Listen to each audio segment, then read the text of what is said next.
Welcome back to the channel, guys. In this video, I'm going to show you how to turn on restricted mode on YouTube using your iPhone. This feature helps hide potentially mature content, so it's really useful if you want a safer viewing experience. Let's get started. First, open the YouTube app. Now tap on your account icon in the bottom right corner. Once you're on your profile page, look at the top right and tap on the settings icon.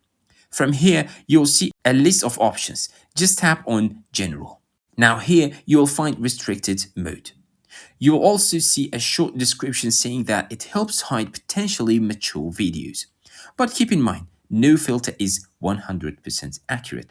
Also, this setting only applies to this device and this app. Now just toggle it on. And that's it. Restricted mode is now enabled. If this helped you, make sure to like the video. It really helps the channel grow. Subscribe if you haven't already and share this with your friends. I'll see you in the next one. Thanks for watching. Bye-bye.